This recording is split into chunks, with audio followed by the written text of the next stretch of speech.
बिस्मिल्लाहिर्रहमानिर्रहीम। अस्सलाम वालेकुम dear viewers, hope you are fine. आज मैं सर्दियों में बनने वाली ख़ास बेसन की बर्फ़ी की रेसिपी शेयर करूंगी। बहुत आसान रेसिपी है और बहुत इंस्टेंट रेसिपी है। हलवाई से बेहतर ये बेसन की बर्फ़ी आप घर में तैयार कर सकते हैं। आज इसको हम शक्कर में बनाएंगे। आधा कप मैंने शक्कर ली है और 1 कप पानी लिया है।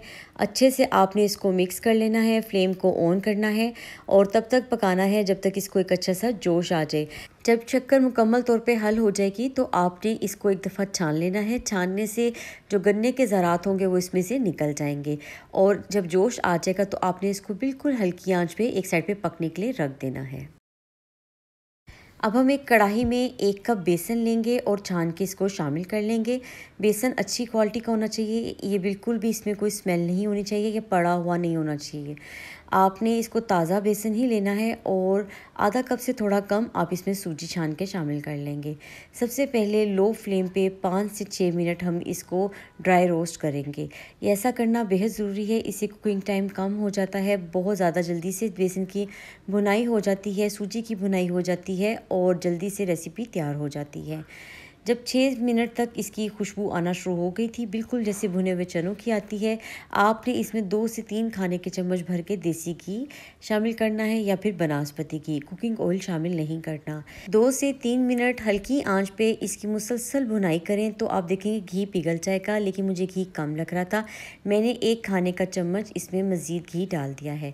अब स्लो फ्लेम के ऊपर आपने 8 से 10 मिनट तब तक भुनाई करनी है, जब तक ये देखें बिल्कुल पतली सी इसकी फॉर्म बन गई है, घी बिल्कुल इसके अंदर मिक्स हो गया है और यहाँ पर कुछ खुश्क मेवाजात हम शामिल कर लेंगे ताकि इनकी भी साथ अच्छे से भुनाई हो जाए। और आप देख सकते हैं कि घी बस इतना ही होना चाहिए, इससे ज़्यादा मिकदार में घी नहीं होना चाहिए।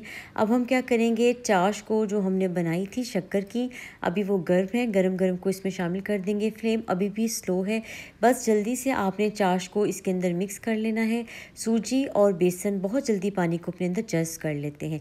बस जब ये थोड़ा सा अच्छे से मिक्स हो जाए, नरम फोम को ही किसी भी प्लेट या ट्रे पर ग्रीस करने के बाद डाल दें और इसको आपने अच्छे से सेट कर लेना है। ये काम आपने बहुत जल्दी करना है, ये फ़ौरन से फॉर्म ले लेती है। आप इसको एज अ बेसन का हलवा और सूजी भी इस्तेमाल कर सकते हैं, बहुत शानदार सा बनता है, शाम की चाय को लुत्फ़ वाला कर देता है। ये रेसिपी इतनी इजी है कि आप इसको डेली ताज़ा भी बना सकते हैं, लेकिन यहाँ पर आप इसको सेफ़ भी कर सकते हैं। आपने क्या करना है, इसको अच्छे से फॉर्म दे लेनी है और मुकम्मल तौर पे ठंडा होने देना है। जब ये मुकम्मल तौर पे ठंडा हो जाए उस वक्त आपने इसकी कटिंग करनी है, टुकड़ियों में काट लें और इस मज़ेदार से बेसन की बर्फ़ी को आप शाम की चाय के साथ इंजॉय करें। अपने मेहमानों के सामने भी आप इसको सर्व करें। बहुत ईजीएस्ट रेसिपी है, लेकिन ये सर्विंग और ये कटिंग आपने मुकम्मल ठंडा होने के बाद करनी है। रेसिपी अच्छी लगी हो तो फ्रेंड्स एंड फैमिली के साथ शेयर करना मत भूलिएगा।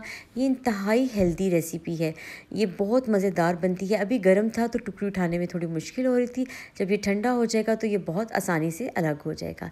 रेसिपी अच्छी लगी हो तो फ्रेंड्स एंड फैमिली के साथ ज़रूर शेयर कीजिएगा। अपना ख्याल रखिएगा, दुआओं में याद रखिएगा। अल्लाह हाफ़िज़।